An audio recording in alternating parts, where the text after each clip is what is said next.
Selamat pagi orang-orang terbahagia di dunia. Selamat pagi. FGB Man, Be strong in the Lord. be strong and Lord. FGB men. Terima kasih untuk kesempatannya untuk saya bersaksi. Kesaksian saya akan saya ringkas dari pertama sampai akhir saya mengenal Full Gospel. Saya lahir dari keluarga sederhana. Orang tua juga belum mengenal Tuhan. Singkat cerita, saya orang tua waktu saya menjelang SMA pindah hijrah ke daerah Cilegon karena faktor ekonomi. Orang tua saya itu belum percaya Tuhan. Jadi waktu SMA saya ikut-ikutan saudara, saya dibaptis. Waktu itu tahun 88 saya dibaptis karena ikut-ikutan saudara. Saya belum mengenal Tuhan secara maksimal. Jadi saya dibaptis tapi pergi juga ke wihara, ke kelenteng, dan juga pernah diramal. Singkat cerita, waktu papa saya pulang ke Kalimantan karena ada masalah keluarga, saya meneruskan usaha papa saya di daerah Labuan Banten, yaitu usaha pakaian.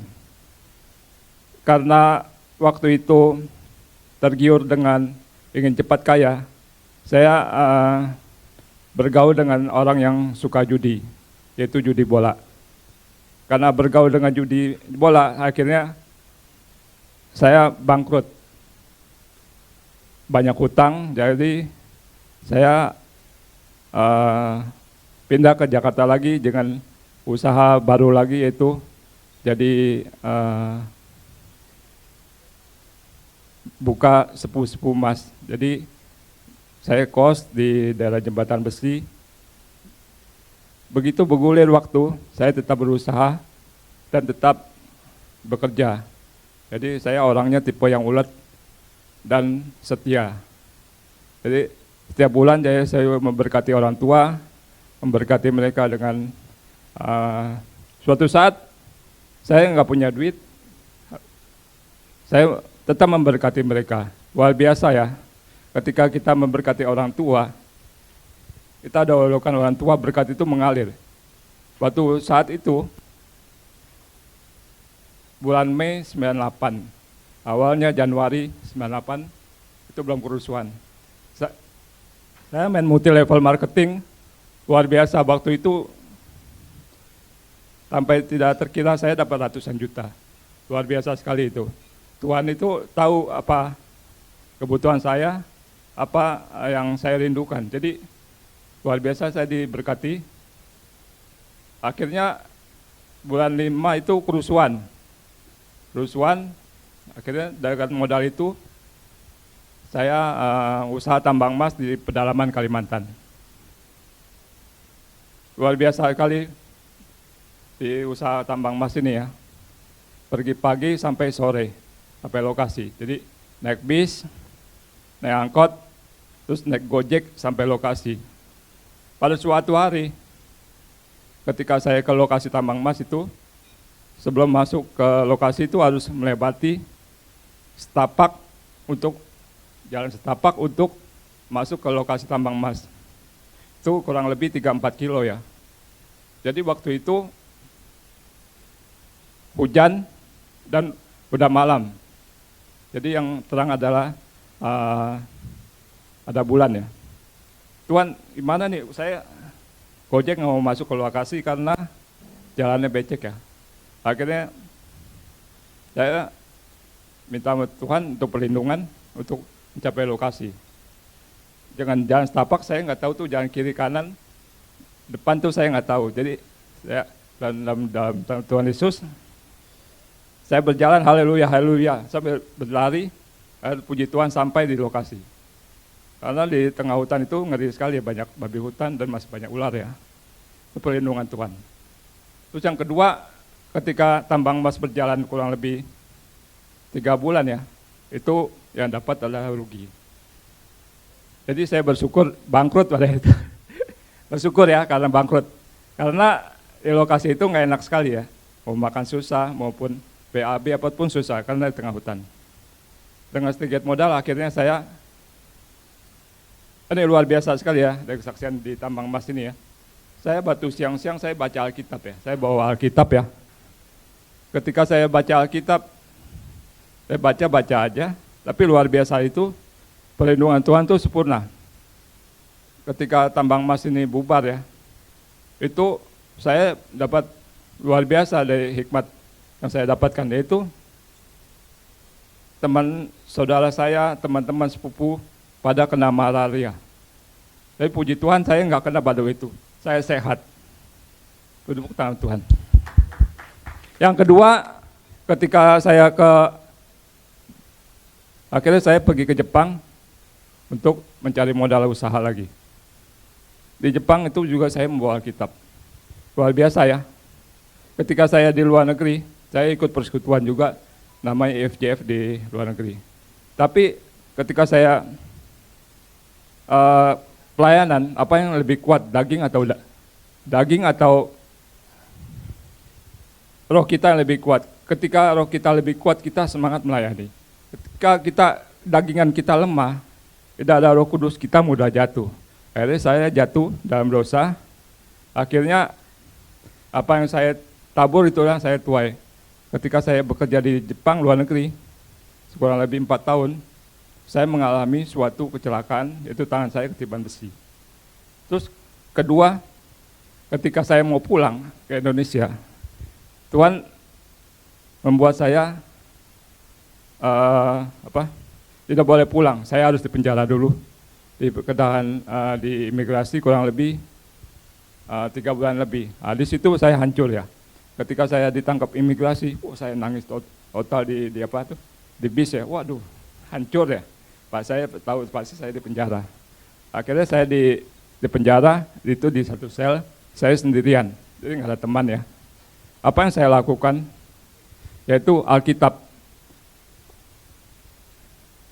Saya nggak membawa Alkitab, tapi luar biasanya bos saya itu membawa koper saya ada Alkitab. Jadi saya mohon sama petugas sipir suruh bawa Alkitab ke sel saya. Jadi luar biasanya ketika sel tahanan di sebelah itu pada stres, tidak ada pengharapan, pada ngoceh-ngoceh, turunin kepala. Tapi ketika saya di penjara itu Alkitab itu yang menghibur saya. Ada Roh Kudus yang menguatkan saya. Bahwa Alkitab itu luar biasa sekali. Setelah pulang dari singkat cerita, 2004 saya pulang ke Indonesia. Saya menikah dan dikaruniai 3 orang anak. Waktu itu pas usaha di Tanah Abang, tidak gampang saudara, usaha di Tanah Abang, banyak prosesnya. Jadi saya waktu itu ada modal, saya beli toko, dan waktu itu toko baru buka ya, proyek baru buka, masih sepi. Akhirnya toko itu sepi, saya harus mencicil utang kepada pengelola, dan juga saya ditipu orang ratusan juta. Jadi karena tergiur mau untung cepat, kasih barang terus, dikasih ceknya kosong. Luar biasa ya. Jadi saya bertanya sama Tuhan, kenapa hidup saya turun naik seperti roda, turun naik, berputar dari tidak punya jadi punya, jadi enggak punya. Jadi akhirnya saya bertobat, saudara. Bertobat tahun sama istri, mohon ampun sama Tuhan. Tahun 2008, kalau salah 31 Oktober saya dibaptis ulang, bertobat dan tidak berbuat dosa lagi. Itu, bertobat dan tidak mengulang dosa lagi. Karena banyak sekali dosa-dosa yang saya buat ya.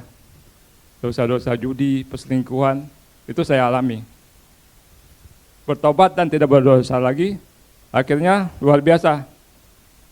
Di Yesaya 59 ayat 1 dan 2 dikatakan, sebenarnya tangan Tuhan itu tidak kurang panjang untuk menolong, dan pendengarannya tidak kurang tajam untuk mendengar.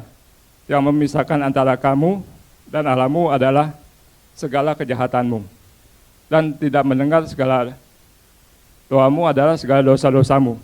Wah, benar sekali. Ketika saya baca firman, ini ayat ini luar biasa. Ketika saya bertobat, tidak berdoa dosa lagi, pelan-pelan Tuhan berkati, pintu berkat dibuka kepada saya. Usaha saya pelan-pelan naik, utang-utang saya dilunasi, dan toko saya yang tadinya diambil pengolah, saya bisa beli lagi. Luar biasa Tuhan itu. Dan ketika saya ketika saya bertobat, kedua orang tua saya juga bertobat. Tuhan baik. Paman dan bibi saya juga bertobat. Sekarang ponakan saya juga bertobat. Luar biasa, dari dampak saya pertobatan, saya percaya satu orang keluarga diselamatkan, sisi keluarga besar kami semua diselamatkan. Saya percaya itu. Ketika saya rindu pelayanan ya, tahun 2014, saya dengar ada wadah full gospel. Tapi beberapa kali teman saya ngajak ke wadah ini, tapi saya tolak terus. Ketika saya rindu pelayanan, saya langsung pergi sendiri ke wadah tersebut. Di wadah ini sangat luar biasa sekali ya. Saya bisa bertumbuh, bisa mengenal banyak teman-teman, bisa melayani dengan sungguh. Tadinya saya kalau siang itu jam 10 tank, saya udah harus ke atas untuk melayani, beres-beres meja, kadang nyapu. Itu saya melayani dengan sungguh. Apa yang saya dapatkan ketika saya pelayanan? Luar biasa sekali. Tuhan itu baik dan sangat baik. Waktu itu, pokok Tuhan berkati saya luar biasa. Ketika saya pelayanan, pintu berkat itu luar biasa sekali. Waktu tahun 2020 saya kena COVID. Tapi saya tidak ke dokter, tapi saya kena sekali yang kena COVID yang parah, tapi Tuhan baik untuk sembuhkan saya. Terima kasih. Saya percaya wadah ini adalah wadah yang sangat positif sekali. Jadi teman-teman, kalau bisa ajak teman, saudara-saudara, mari kita bertumbuh. Wadah ini adalah kita bisa melayani adalah suatu kebanggaan dan kehormatan. Terima kasih. Tuhan berkati.